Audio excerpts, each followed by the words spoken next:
Hello again, it's Tuesday, September 3rd, and let's talk about getting ripped. So this is Let's Get Ripped Part 2. I want to get a little bit more in depth. The first thing is, it's to me more a state of mind than a state of body. That means you got to get motivated. I've talked about motivation many times, and I'm all for basically almost any kind of motivation, positive motivation that gets you to your goal. For me, it's a picture on the fridge of how I want to look, clothing, sometimes it's strange clothing, if you will. For example, this hat, see the date 1888? Many of you might be like, what is that? Well, my favorite restaurant in the world is no secret is Katz's Delicatessen, and that was the founding year. And yes, a hat like this motivates me because it's something I can't eat regularly or really right now because I'm preparing for my book premiere. And for me, it just works. Shirts or hats of foods I can't have right now. I mean, there's many ways. So get motivated. However you need to get motivated is the first step. The second thing is, to me, getting ripped, and again, it's a state of maximal lean muscle and minimal body fat, is to me largely a matter of manipulating training, cardiovascular work, and food and recuperation, and over X amount of time. I mean, really, that'll yield results. So I was just at the gym. Tuesdays are generally for me chest, triceps, and cardio in that order. And I noticed there was a person on the bench press, a movement I don't do anymore almost ever. I prefer the incline. And they were literally doing set after set after set after set, to the point that after my entire workout, and I was leaving, and I'm talking, I did my weight training, I did my cardio. I'm going to my car, and I just happen to arbitrarily look through like the window or whatever into the gym, and that person was still doing chest. Now had moved from the bench press, but was doing another kind of press. This is now an hour and a half from when I got there. My workouts are usually 45 minutes to an hour, never more, and it's a half hour of cardio. I couldn't believe it. So you want to get ripped, you want to get ultra results. It's not about doing more. It's about doing better. So if you look at me in an off season, and then you look at me in a ripped state, the volume of weight training doesn't go up at all. The intensity goes up a little bit. I can get another rep or two. Although in a depleted caloric state, you're not really going to build any new tissue. So I'm trying to hold on to my strength gains, and I will never, and I refuse to go, lightweight, high reps. All that's going to do to me, it's like taking the nails out of the foundation. You'll lose muscle. How do we lose fat? We manipulate our cardio and our food. But we have to, as I said in the last video and many times over, do what brought us to the dance. I'll train as heavy as I can up to an event, whatever the event is, a show in my past, or a modeling shoot now. I mean, whatever it might be. I'll train as heavy as I can in good form up to the event to hold on to muscle. It's too easy to lose muscle, and I'm too stubborn, and a lot of us, we work too hard for it. So I just couldn't believe the amount of sets this person did, and it's not my business, and I'm certainly not going to say anything. And to me, that's just a waste, though. I don't want to be there any longer than I have to. And even beyond saying that, I want maximal results, and you're not going to get it by endless sets, but you're going to get it by targeted, progressive, in-the-moment sets. So now let's get back to how do we get ripped. So what I'll do is I'll generally start with, I'll have 2 cheat meals a week, not cheat days, cheat meals. So like Wednesday and Saturday, I'm eating clean rest of the time. That way every 3 days I have a meal to look forward to. So then I'll take one of those out. So I'll have one meal a week where I can eat whatever I want. And to tell you the truth, as I always do, I generally like to have this meal alone. Selfish reasons. So I can pig out and gorge myself and not have to be present to listen or talk, for this one meal with anybody else. I think you can understand. So to me, it's almost a sacred thing. As an event gets closer, the only thing I'll increase is cardio. So right now I do 5 days a week at a half hour. I do weight training, and that never changes, 4 days a week. Monday, Tuesday, Thursday, Friday.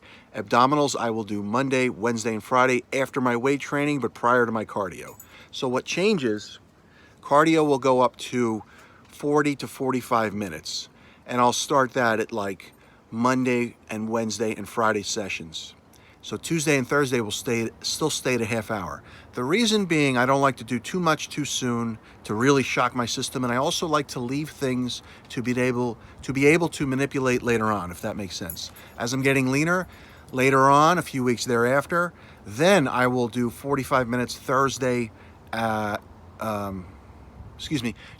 Thursday's cardio session, which will bring me up to 5 days a week at 45 minutes. I never do more than that. After a few weeks of that, the most cardio I will ever do, I'll add a Saturday session at a half hour. That's about it. Weights do not go up. Again, it's 4 days a week for me, Monday, Tuesday, Thursday, and Friday. It's once a week. It's every workout matters. I'm one of these people, if I do something twice a week, I'll shrink. It just doesn't work for me. And I also mentally can't get myself to work a body part twice a week. But I can do it once a week, really, really well. And that's what works. So we got the cardio going. I'm trying to keep my my strength up in my workouts. If you generally keep your strength up, your muscle mass is going to stay, generally, is going to remain.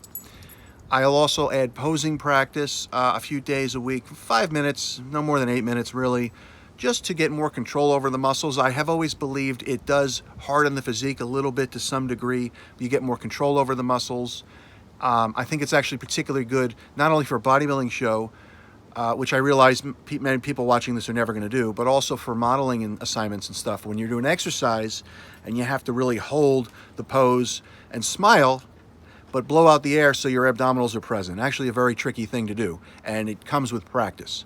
So if you're getting anything from this, please get that it's the slow manipulation of elements, food, cardio, mainly, that are going to get you to a ripped state over time. More is not better. It takes time. It doesn't do you any good to go to the gym twice a day, 6 days a week the first week, to back off 3 days a week, in the weeks in the future. Consistency is key, period. And the other thing is belief that you can get there. No matter where you currently are at, it's anybody can get better and improve themselves. It just takes a little bit of belief. Discipline can be had. It can be built upon. I don't think you have to be Rambo, super stern and strict from the get-go. In fact, I think I would almost look down upon it. I think you have to build up intensity and build up to things so you can stay there for the long haul. Do things slowly. I use my clothes, how they're fitting, and the mirror, and of course, my strength to kind of gauge where my physique is at. If you have to go on the scale once a week, I can't stand the scale because it can really mess with your head. What's muscle? What's fat? What's water? Oh my goodness, I'm on my 8th week of dieting and I'm up. Ugh. It can really wreak havoc. So if you have to weigh yourself once a week, I don't like the scale at all. I only go on there maybe once a month just to see the general direction I'm going in. So I don't think it's a great tool. I think it can wreak havoc. Use it sparingly. And I'm repeating myself, but again, it's the slow manipulation of factors, cardio, your food, in your program that is going to yield a ripped state. Of course, along with your weight training program and your recuperation. The other thing is I'll slowly change foods. I'm having right now, I still have buffalo, and I still have lean, like 96% lean ground beef in my program, a few days a week. That'll come out soon in maybe a month and a half or so, and then I'll start segueing to more turkey breast and even more fish in my food. I don't like the word diet, in my protocol, cod, flounder, but I'll still have a little bit of fat. That's a key I found over the years, to not go nearly fat-free or too low. It's just, I think at least every third day you need a feeding, or what I'm saying is a meal of fat. Salmon is an excellent, if it's not farmed, if it's fresh, source of fat and of course protein. Even lean ground beef is an excellent source of fat and protein. So I don't like to get into too much specifics because everybody weighs different. Everybody's final result is going to look different. But these are just generalities that have worked for me over the years that continue to work to get to the ripped state. You know, another great thing is this shirt here is an XL. And for the last while, you know, I've been wearing a lot of double XL t-shirts. And, you know, I'm human. You can't be ripped year-round, you know. Life goes on, you know, as I've shared with my viewers. I've had a rough couple of years, and I'm very excited, you know, that things are coming together. School is coming together. The release of Outdoor Physique is coming together. My speech is coming together, and of course my physique is coming together. And these things take time. You know, it takes time, again, to build discipline. I know I'm repeating myself on certain points on this video, but I want to get them hammered in and locked down. So you can do this, but you must compare yourself to you. Look to others for inspiration, you know, but at the end of the day, really be the best you can be. Anybody doubts you, wonderful. Hold on to that, because you're going to show them. It's a beautiful thing when people doubt you. And you can do this. Any questions? Liebman.hollis@gmail.com. Let's get ripped.